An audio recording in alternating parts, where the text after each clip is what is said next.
Hello, everyone. Hope you are doing well. So let me start sharing my screen. Today we are gonna talk about an interesting system design problem, which is a little bit unique and different. It's about graph processing, which is mostly used in some systems like Meta, Facebook, friendship uh, system, also LinkedIn connections. Um, they for managing all those relationships and connections and friendships. This graph processing is adopted, and it comes handy in those type of applications. So let's see, for this specific system design, what are the functional requirements. Okay, we should be able to answer to these questions in logarithmic time. Then we'll see how we have to design the data model, and then how to distribute it to achieve logarithmic performance for these questions, basically. And number one, when we have, let's say, two member of LinkedIn, for example, we should be figure out if they are the first degree connection or not. Then we should also answer this question: is second degree connection, they are second degree connections or not? And also we should be able to answer if they are third degree connections. If you have seen in like LinkedIn account, you can see for each connection, you are able to see their degree of connections to your account, right? So, and this should be fast. This should be, and as you know, there are a huge number of members in, for example, LinkedIn, and their connections are quite complicated, but we should be able to answer these questions in logarithmic time. Uh, uh, the number one question is straightforward, right? If there is a, let's say we have like a graph of friendships and connections. If there is exact edge between two members, it means they are first degree connection. Let's talk about algorithm for question number two. If to see if A and B are second degree connections, what we can do to achieve logarithmic performance is that first find first degree connections of A, and then for each X in that connection, that result, check if they are like, if it is like X, for any X which are first degree connection of A, check if X and B are in first degree connection or not. Then if this is logarithmic, then we achieve a good performance, because we getting first degree connections of A is straightforward, because they are like in a graph. It's just friends who have like direct connection to A, and then we just loop through them and check if they are first degree connections to B or not. For algorithm number three, which is we are checking if they A and B are third degree connections. find first degree connection of A first, and then for all first degree connection of A, we will be checking if that X is a second degree connection to B or not. Because right now we have this second degree connection implemented as well. This is one way of implementing algorithm. Let's see what we have for non-functional requirement. What is the scale? How many how many users do we have? 700 million users. Okay. What is the daily active users? 10% of them, those users. So it comes to 70 million user. What is the read-write ratio?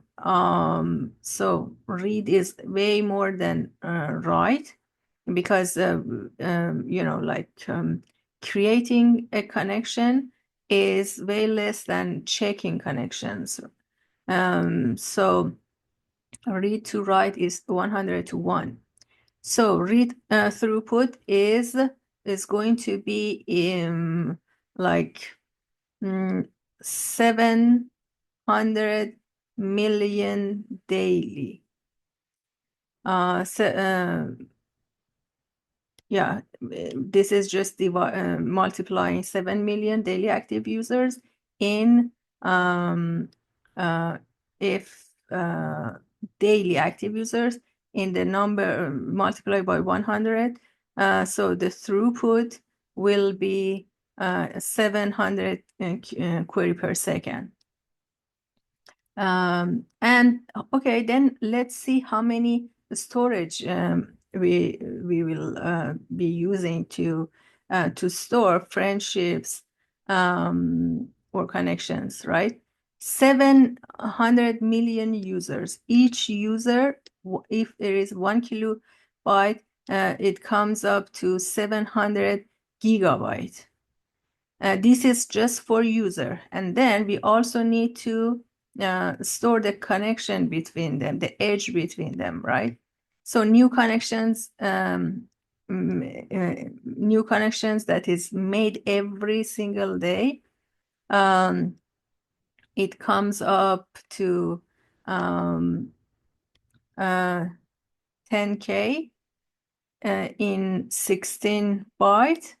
Let's say this is the size of an edge, A to B edge. If it is 16 byte, then and we are making new connections, like 10,000 connections per day, the size of new connections will be 160 kilobyte per day.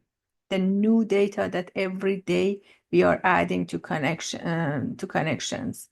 And then if we multiply it with 365, which is number of days in a year, and then 10 years is going to be around 66 megabyte. This doesn't seem to be a very big number, but needs to be distributed. Still, we need to scale. Even though it seems like storage-wise, handling these connections, it's from throughput, from storage point of view, it's one server is enough for that, but still we need to scale for and distribute, because our user base are distributed for geolocation, for availability and low latency. We need to do that. Then the interesting question is that how we want to shard our user and our connection information. Is it based on member ID? Or it should be, if it is based on member ID, which member? In one connection, we have two sides, one A and B, two sides, let's say right and left side of the connection. Which side we want to use to shard data? We will talk more about this, but eventually we should be using both sides of one connection, to shard data, because we might need to query like from each side, right? We might want to see, like first degree connections or connections of A. Also, we might want to, the query might be like to get connections of B. So if we just consider sharding data with one side, we will be in trouble when we need to query from the other side. And then we'll have to do a lot of gather scatter, which is not performant. Shard based on left member and right member. Otherwise, need to do scatter gather for queries, which is expensive. API server. How about API servers? API servers here are stateless, and we can consider auto scaling them based on traffic growth. Data model, key value store, no traditional or ACID property needed here. That's why we prefer to go with key value store. What is the access pattern? Both read and write is heavy, but still read is way heavier than write. But still, write is still heavy. Let's assume like LinkedIn, right? Facebook connections.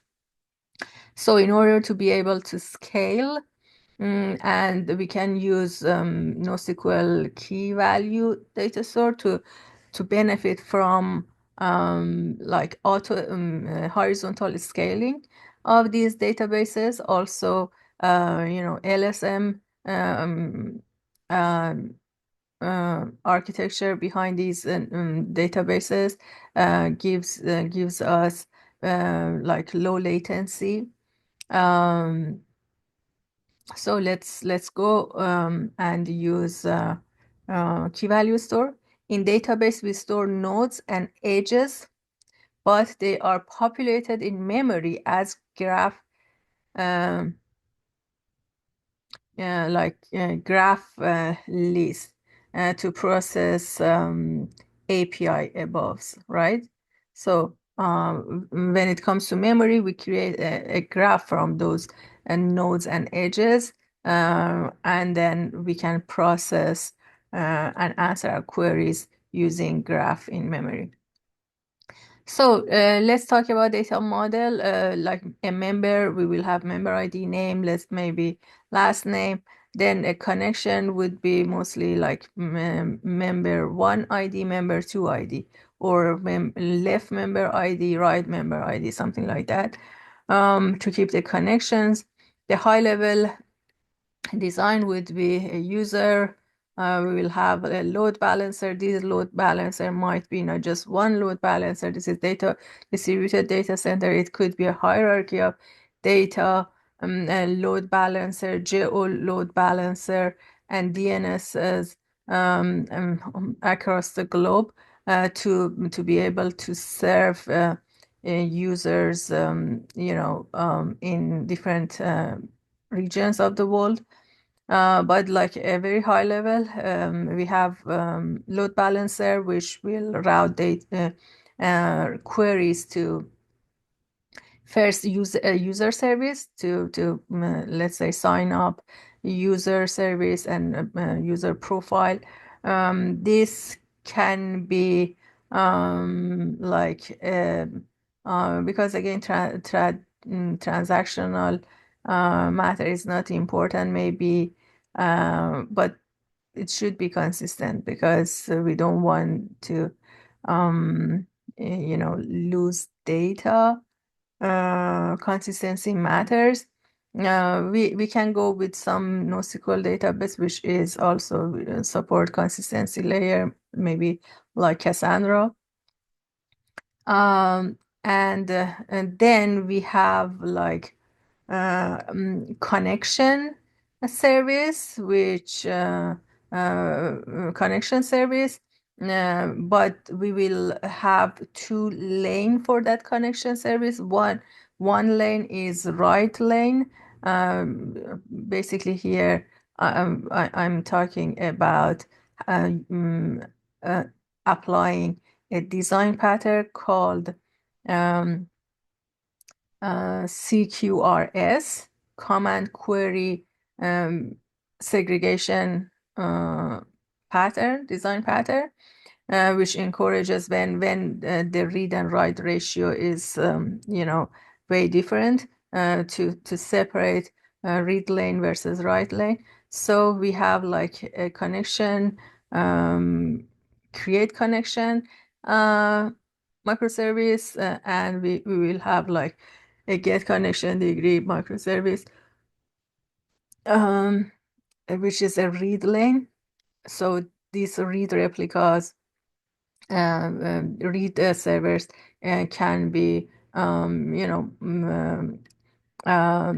scale way more than write connection servers.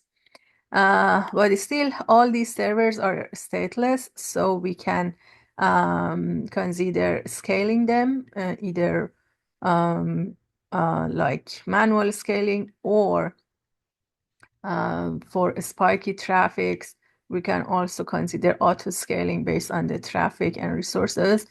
Yeah, then we will have a connection and DB, which we are maintaining edges between members. This also needs to be both user DB and connection DB needs to be highly scalable. So these are stateful.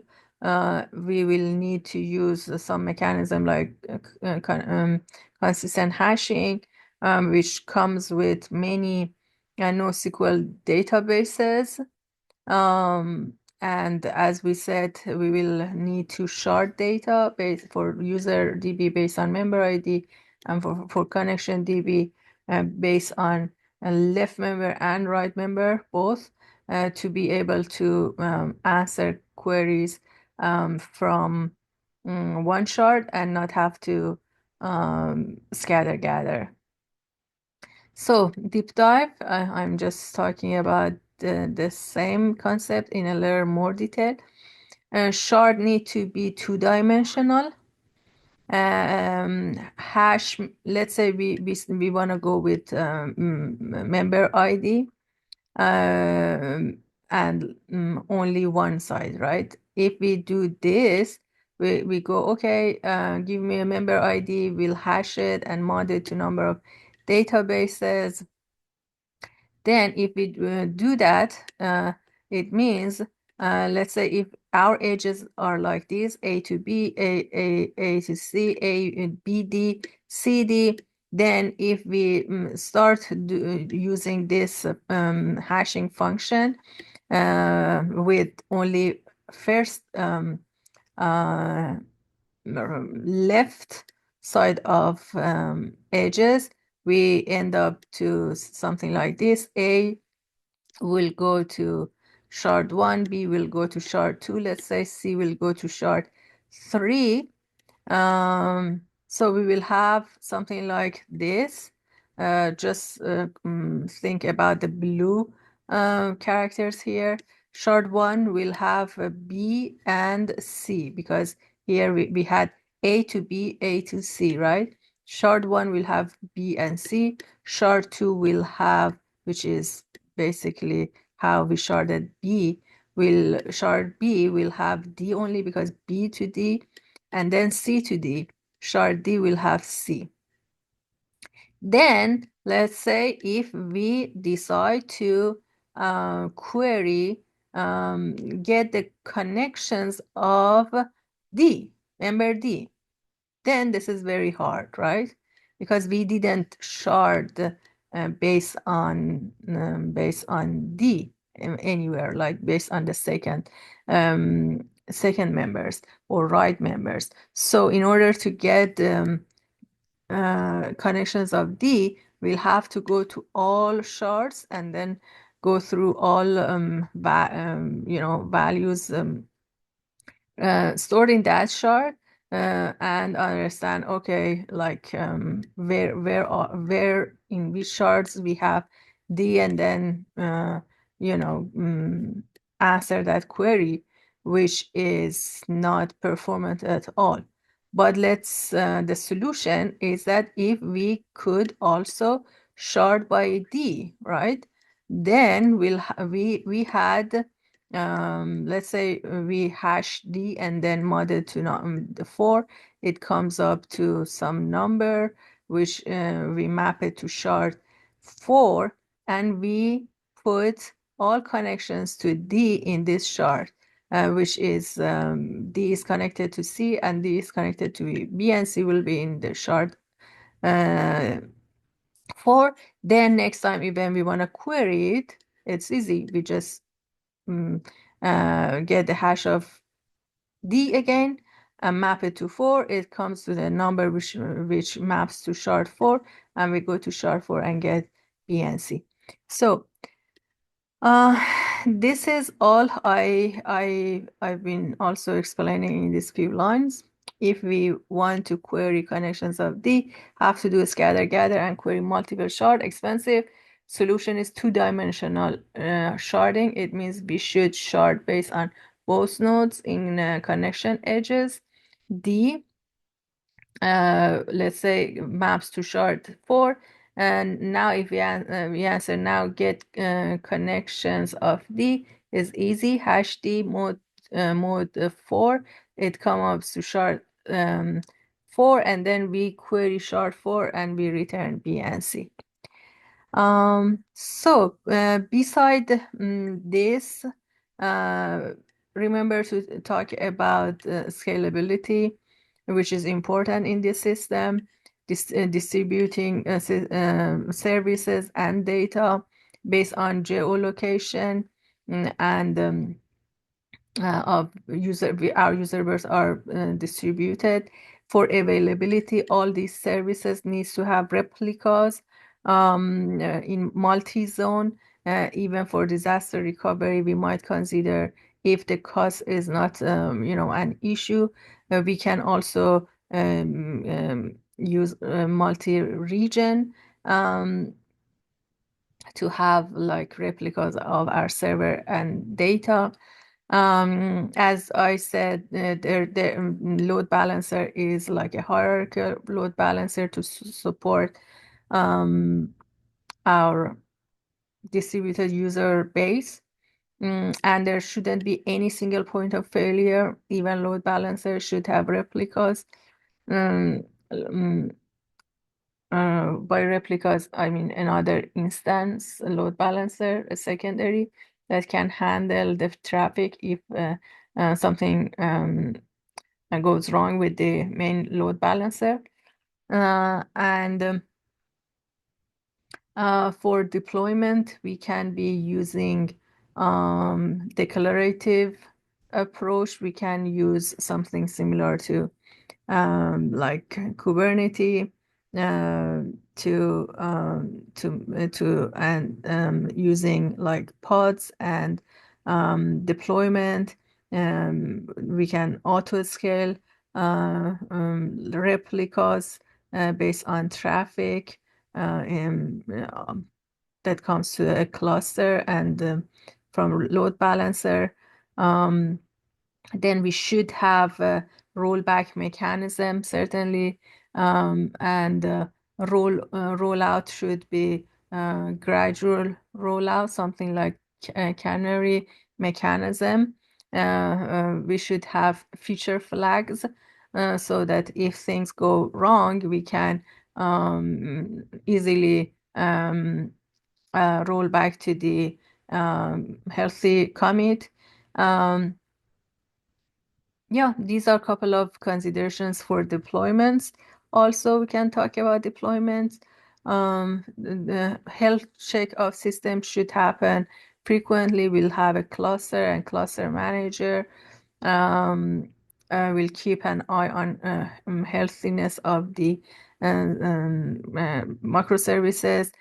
All these microservices will be sending heartbeat to cluster manager.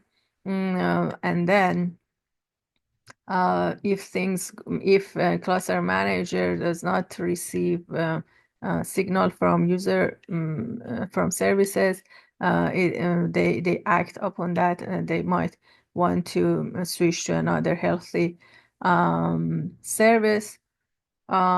This all can be done like with Kubernetes, um, and these are all configurable.